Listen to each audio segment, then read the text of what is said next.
Un saludo cordial a todas y a todos los que son parte de este curso prefacultativo virtual para la carrera de Ciencia Política y Gestión Pública.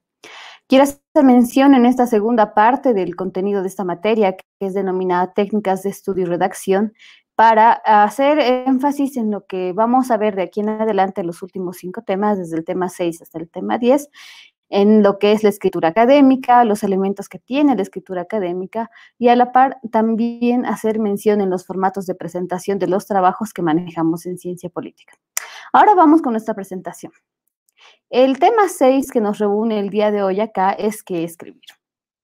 Quiero iniciar con un contexto para ver, no es que no sepamos escribir, ¿no?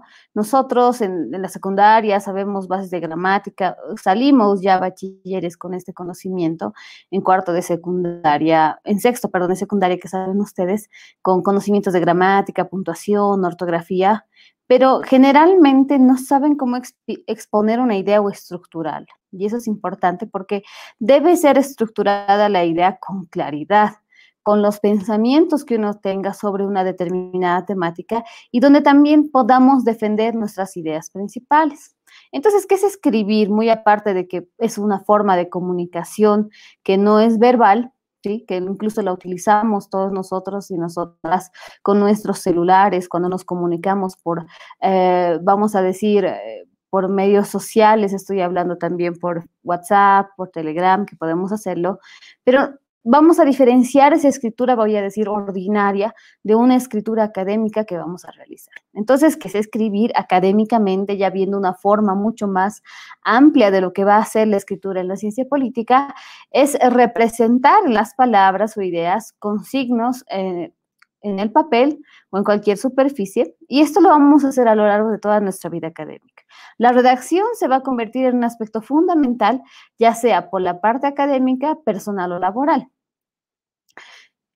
Académicamente, ¿qué es escribir? Esa diferenciación ya la estamos haciendo acá con esta definición.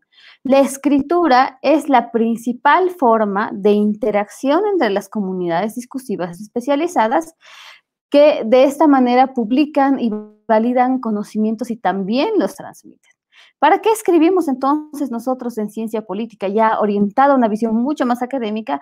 Es para ser parte incluso de esta comunidad discursiva sobre diferentes temáticas que se puede abordar en la ciencia política. Hablo sobre temas del Estado, sobre temas de cultura política, sobre partidos políticos, hablo también sobre lo que es la teoría política, sobre lo que es también los sistemas de gobiernos, ¿sí? Sobre nuevos textos constitucionales, reformas constitucionales que se pueden dar. Tenemos un montón de temas en ciencia política con los cuales nosotros podemos ser especialistas y también socializar el conocimiento que podamos nosotros adaptar y también dar una visión crítica sobre el mismo, recordando ya las lecciones anteriores sobre lo que fue técnicas de estudio, la visión crítica, que es la visión que uno tiene específicamente o una tiene sobre una temática en particular, con una visión propia sobre lo que ya haya leído y haya recolectado información. Y eso se traslada también al tema de la escritura. Académicamente también es importante entender que necesitamos contar con estos elementos para que nuestra escritura sea entendible, no sea redundante y sea clara al momento de ser transmitida. Entonces, ¿qué es importante en considerar el momento de hacer una escritura académica? El objeto que queremos transmitir, ¿sí? De forma más clara, objetiva, y podemos hacerlo para el lector. ¿Eso a qué se refiere? Muchas veces tratamos de transmitir ideas de forma escrita y hacemos muchas redundancias, mezclamos, ¿no? Y eso siempre, de acá en adelante, nos vamos a poner siempre en la posición del lector, al que yo le estoy transmitiendo, del lector, de la lectora, que está entendiendo de lo que yo estoy escribiendo. Yo me pondré en su papel y diré, efectivamente, me está hablando sobre el objeto preciso que quiere transmitirme, me está hablando sobre la idea principal, que vamos a ver más adelante, que es una de las más importantes para la escritura académica, y finalmente me transmite el mensaje sobre esa idea, sobre esa reflexión de esa idea. Entonces, la escritura tiene que ser muy concreta, objetiva y clara. ¿Sí? Vamos a también aprender en las siguientes lecciones a no realizar redundancias en nuestra escritura. Obviamente no tiene por qué ser acartonada, dice acá, o sea, súper compleja, pero tampoco, no debe ser aburrida. En muchos casos encontramos textos académicos que tienden a ser muy redundantes en algún sentido. Nos hablan sobre escenarios, por ejemplo, hay muchos textos históricos que lo hacen, hablan sobre contextos, pero demasiado amplios para explicar un fenómeno que nos van a describir histórico. Y eso es complicado de entender, ¿no? Es complicado para nosotros y nosotros entender esto. ¿Por qué? Porque nos hablan de un contexto muy amplio y hablan y hablan y hablan de muchas cosas que puede conocer un autor, pero finalmente la idea central queda muy reducida y muy corta para lo que nosotros queremos leer. Entonces, nosotros debemos evitar ese tipo de confusión para nuestros lectores, ¿sí? ¿Para qué sirve redactar, escribir de forma correcta? ¿Por qué lo hacemos y por qué es importante para nosotros como futuros politólogos y ustedes que van a ser futuros estudiantes de esta carrera? ¿Por qué es importante escribir de forma correcta? ¿Sí? No es que solamente escribir ideas va surgiendo, sino que también nosotros vamos creando material, ¿sí? Y este material que va a tener, a la par de que va a ser nuestro pensamiento crítico plasmado en letras, va a tener coherencia, va a tener ideas claras y va a ser entendible para quien lo lea. Eso es importante entender. Siempre hablo de esto y lo voy a hacer mención igual ahora. Nosotros tenemos que redactar, escribir para una persona de cualquier, voy a decir, ¿no? De cualquier clase social, de cualquier formación académica que pueda entender nuestras ideas, ¿no? Obviamente sí voy a utilizar términos académicos a diferencia de una escritura coloquial común, corriente, si ustedes quieren, pero voy a utilizar una forma de incluso estructurar las ideas que me sirva para poder plasmar mis ideas de forma clara y entendible. ¿Qué es lo que es necesario entonces para la escritura correcta? ¿Qué debemos hacer? Debemos delimitar la temática. Muchas veces cuando tratamos de escribir un tema, por ejemplo, puede ser que a ustedes les hayan hecho hacer alguna investigación sobre, yo qué sé, un fenómeno histórico, la Guerra del Chaco, ¿no? Yo me voy a no centrar en describir la Guerra del Chaco, voy a describir desde la Guerra del Pacífico, las causas estructurales y las fallas que ha tenido el Estado boliviano, y voy a ponerme a escribir cosas que no van a tener mucho sentido. Eso es importante entender esa diferencia que, por ejemplo, para el caso particular, solamente tendré que escribir de la Guerra del Chaco. Es delimitar la temática, es no irse tanto por las raíces, sino ir más al tema central, y ya del tema central saldrán subtemas que van a ayudarme a complementar la idea. Entonces, cuando delimitamos la temática, si le ponemos nombre y apellido al tema que vamos a escribir, tenemos claridad sobre lo que vamos a escribir y obviamente fundamental, ¿sí? Las ideas van a fluir muy bien si nosotros delimitamos la temática.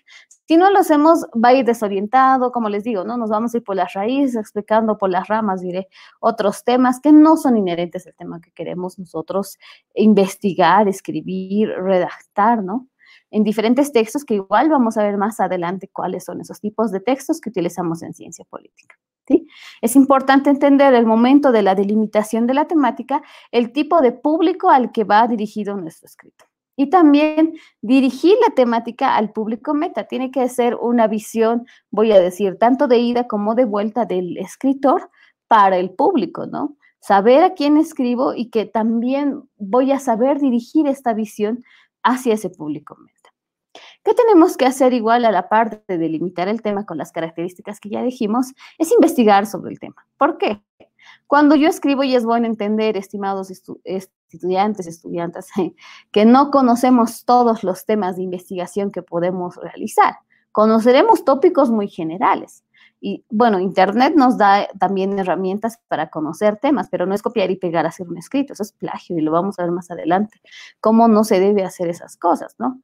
Investigar sobre una temática es decir, perfecto, tengo una temática delimitada y lo que voy a hacer es tomar una perspectiva amplia para ver de lo que voy a hablar y lo que me va a permitir estar seguro o segura de lo que voy a plantear en mi texto para escribir bien y consulto recursos útiles. Es por eso que tenemos tantos buscadores académicos, se los voy a mostrar más adelante, que nos permiten tener acceso a esa información, diferentes reflexiones, visiones sobre bastantes temáticas y sobre la específica que yo puedo escoger existe. Obviamente acá les muestro lo que son los buscadores académicos. Les estoy hablando de los 10 mejores buscadores académicos. Se utiliza igual para metodología de la investigación, pero a ustedes también les va a servir y quisiera que lo puedan revisar. Recuerden que en esta materia hemos relacionado mucho las herramientas de las tecnologías de la información y la comunicación para estudiar. Entonces, en este caso, si ustedes quieren investigar sobre una temática a la cual también les voy a retar que ustedes puedan escribir, busquen en el Google Académico, en Redalyc, en RevSeq, en Springer Link, en Cielo, donde están revistas internacionales indexadas, Dialnet, lo mismo, academia.edu, en Base, también en Questia y en ERIC, que son buscadores académicos que tienen artículos científicos, tienen tesis, tienen ensayos, ¿sí? Tienen artículos, voy a decir, no solamente individuales, sino grupales, investigaciones presentadas en diferentes universidades a nivel mundial, estoy hablando, que las pueden ustedes adquirir y en todo caso bajar, descargar de forma gratuita para poder investigar más sobre la temática que requieran. Que es importante igual establecer los subtemas que van a ser parte de toda mi idea general, ¿no? En este sentido podemos desarrollar un esquema, y acuérdense que hemos visto que eran los esquemas en lo que fueron las técnicas de estudio, y el esquema con esa lógica deductiva nos va a ayudar a estructurar las ideas que vamos a tocar el momento de hacer la redacción académica. ¿Por qué?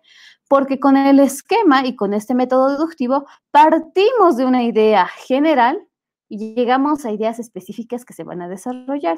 Como ven en el ejemplo, en la diapositiva, vemos con azul una idea general y las ideas importantes, secundarias en todo caso, con celeste y con celeste más pálido, menos importantes, y tal vez algunas características secundarias sobre esa idea importante que queramos dar. Es interesante y a la par es útil utilizar siempre esta técnica deductiva y del esquema para señalar qué temas vamos a escribir para que tengamos una escritura ordenada. Los subtemas, y en este caso quiero presentarles, ¿no?, estos pasos para la escritura correcta. Vamos a ver el tipo de párrafos que vamos a utilizar. Ya sabemos que tenemos que delimitar nuestro tema, investigar sobre él y estructurar tanto ideas según la investigación que ya hemos hecho, ideas generales y ideas secundarias sobre nuestro tema de investigación. Entonces, a la par de eso, tenemos que saber también redactar diferentes tipos de párrafos. ¿Qué tipos de párrafos utilizamos para la redacción científica? Estoy hablando del párrafo argumentativo, conceptual, cronológico, de enumeración, explicativo, expositivo, descriptivo, narrativo, comparativo y de conclusión. Y los vamos a ver ahora y explicar cada uno de forma diferenciada. En los tipos de párrafos, el argumentativo, ¿para qué nos sirve? Y es bueno entender esa diferencia en los tipos de párrafos porque los vamos a utilizar de forma combinada al momento de la redacción científica, porque no todo solo va a ser argumentación o descripción, ¿no? Eso no es redactar científicamente. Hablamos de que, por ejemplo, cuando yo voy a redactar un párrafo argumentativo, va a contener la idea con la que yo busco convencer al receptor o al lector sobre algo que niego o afirmo, ¿no? Es interesante entender este tipo de párrafos argumentativos que se utilizan mucho en la investigación científica. En el caso, y miren esta diferencia, ¿no?, entre estos dos párrafos, el párrafo conceptual, ¿sí?, que se especifica en el pensamiento de algún autor o en la definición de un término, es muy preciso este párrafo. Hace mención a esta definición o término que va a ser utilizado a lo largo de todo el texto, por lo que resulta muy imprescindible redactarlo, este párrafo conceptual, al inicio de nuestra escritura académica. Llámese un ensayo, llámese un libro, llámese en todo caso también otro tipo de texto académico. Yo voy a utilizar estos párrafos como parte fundamental de mi escritura académica. Principalmente el conceptual irá al inicio, el argumentativo irá al medio de la redacción. El cronológico, que también sirve cuando ustedes hacen investigaciones o textos, digamos, históricos, les sirve para expresar el orden en el que sucedieron una serie de acontecimientos. Por ejemplo, ¿no?, de la Guerra del Chaco hablábamos. En el caso de la Guerra del Chaco se puede hacer esa ejemplificación, ¿no?, las causas, por qué se dio esta guerra, la participación por fuera de dos países extranjeros, estamos hablando de Estados Unidos, de lo que fue la representación del Reino Unido, y ahí vamos a ver muchas cosas más. Pero sigamos. Otro tipo de párrafos que existe, de enumeración. Este párrafo, ¿qué es lo que hace? ¿Sí? A la par de estar compuesto por características que aluden a un mismo hecho, ¿sí? Un objeto o un sujeto, va a tener una frase organizadora que va a permitir comprender qué es lo que se está ordenando. En el caso particular, en la redacción científica, utilizamos los párrafos de enumeración, por ejemplo, para señalar, voy a decir, ideas secundarias. En primer lugar, sobre la guerra del Chaco, estas fueron las causas. En segundo lugar, los efectos de la guerra del Chaco para Bolivia fueron, y ahí voy enumerando y utilizando esos párrafos, también de forma ordenada, de tal forma que me permitan desarrollar mis ideas. Hablo del párrafo explicativo. Estos párrafos van a ser útiles para ampliar o especificar una temática que está siendo tratada. Estos párrafos explicativos descriptivos, ¿sí? En este caso es particularmente necesario entenderlos porque nos va a tratar de explicar todos los elementos más importantes de una temática que voy a desarrollar, ¿sí?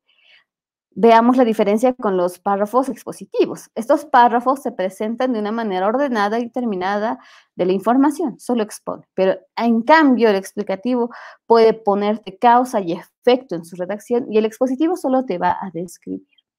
En el caso particular, ya veamos con énfasis los párrafos descriptivos, siguen siendo obviamente y siguen ese criterio lógico de la deducción, pero a la par describen un objeto, persona o acontecimiento. Veamos otro tipo de párrafos, el narrativo, donde se presentan hechos o acciones ocurridas de manera ordenada. Tiene que ver mucho con el cronológico, pero es diferenciado porque va en términos más de narrativa su redacción. El comparativo, ¿sí? Que presenta obviamente similitudes y diferencias entre dos o más objetos o sucesos o cualquier fenómeno. Te muestra eso el comparativo. Te muestra en qué se parecen estos fenómenos, en qué se diferencian, ¿no? Y los últimos párrafos ya para descripción, en el caso particular, es importante considerar los párrafos de conclusión. ¿Por qué? Estos párrafos expresan el cierre de todo lo que va a ser el tema, de todo lo que yo he querido exponer en un texto científico. Voy a usar estos párrafos de conclusión para dar un toque final y más que todo una síntesis sobre lo que he escrito. ¿Sí? Es necesario también definir la extensión del texto porque esto nos va a ayudar a saber cuántos párrafos voy a utilizar para cada texto, ¿sí? No debemos extendernos más de lo necesario y eso lo vamos a ver más adelante, ¿sí? Tenemos que tener en cuenta que incluso en los medios digitales son obviamente más permisivos, podemos hacer párrafos muy grandes en cuanto a la expresión, pero en los textos impresos no, se economizan mucho las palabras, se economizan los párrafos y deben ser concretos. Y ustedes, bueno, si bien ahora estamos en una era virtual, seguramente han trabajado de forma digital muchas redacciones de ensayos, ustedes ya deben conocer este tipo de textos académicos y si no, bueno, es necesario que lo hagamos y vamos a aprender también en esta materia, en esta parte en particular. ¿Qué vamos a ver, no? Que estos textos tienen que ser cortos, breves, para que incluso el lector no se canse, ¿no? Y a la par de eso, si bien es digital, tienes que también saber ordenar tus ideas y expresarlas en una extensión que tal vez te dé algún docente, te diga, son 15 páginas nomás que me expliques un tema, ¿no? Entonces tú tienes que saber desarrollar tu capacidad de síntesis para poder desarrollar un texto académico. Finalmente, igual que tienes que hacer, ya tienes esa revisión, en el caso particular, la definición del tema, ya tienes la revisión investigativa de qué trata el tema y todo lo demás, sabes qué párrafos existen, tienes una extensión determinada, finalmente tienes que escribir, ¿sí? Y ese es el paso en el que más se va a demorar y lo vamos a ver en un capítulo más adelante. ¿Por qué? Porque si bien ya tienes claridad sobre el tema de investigación, sobre lo que vas a hablar, bajo formatos académicos es más complicado escribirlo porque tienes que ordenar la información que tienes. ¿Qué tenemos que hacer en este caso para escribir de forma ordenada y correcta? Combinar los diferentes tipos de párrafos que ya hemos visto en la redacción académica. Es importante no olvidar desarrollar las ideas en base a nuestro esquema, ¿sí? Y tratar de no redundar sobre un mismo tema y escribirlo en un párrafo y en otro, ¿no? Simplemente desarrollarlo en un párrafo y no ser tan reiterativos, ¿sí? Una vez que ya hayamos escrito, ya tenemos un título, ya hemos desarrollado en base a nuestro esquema la escritura, tenemos que revisar, ¿sí? Y esto es básico para los que están también involucrados o interesados y a la par también de presentar buenos trabajos académicos, de ser académicos, de escribir textos académicos. Es importante leer una y otra vez el texto. ¿En qué sentido? No de forma, voy a decir, punitiva, de que, ay, tengo que leer para ver en qué me he equivocado, ¿no? Sino tenemos que revisar, y esta recomendación igual les hago. Cuando ustedes escriban un texto, por ejemplo, dejen pasar por lo menos un día o un día y medio, y es por eso que también deben planificar bien sus tiempos de estudio para ver si el texto está bien redactado. Porque si lo vuelves a leer, por ejemplo, ¿no? Yo escribo un texto desde las 10 de la mañana hasta mediodía y lo reviso a la 1 de la tarde, no voy a tener una visión diferente del texto que he redactado. Voy a seguir corrigiendo cosas y dándoles sentidos a mi texto. Es importante escribir de forma corrida y después, ya pasa un día, tienes la mente más despejada, más clara, ya no tan enfocada en el texto académico, lees el texto y ahí tú misma, tú mismo te vas corrigiendo, ¿sí? Tenemos que ver que nuestro texto sea coherente. Obviamente, y esto igual lo vamos a ver más adelante, con qué herramientas lo hacemos, que no tenga errores ortográficos, por favor, estamos hablando de escritura académica, que no le sobren ni le falten signos de puntuación, entre otros temas, en el momento de la corrección y revisión. Finalmente, el último paso va a ser corregir. Ya escribí mi texto, me di un tiempo para leerlo, lo revisé y ahora las revisiones que he hecho, ¿no? Correcciones, puede haber en temas de ortografía, de signos de puntuación, voy a dar el siguiente paso y voy a corregir. Este paso va de la mano con el anterior, obviamente, puesto que mientras tú vas revisando un escrito, puedes ir corrigiendo para que el texto quede impecable y presentable. Con esto concluyo mi presentación y les agradezco a ustedes por el día de hoy haber sido parte de este primer tema, de esta segunda parte de la materia, que es qué escribir. Más adelante veremos qué tipos de textos académicos existen y a la par también vamos a ver cómo desarrollar paso a paso una escritura académica científica. Muchas gracias por su atención.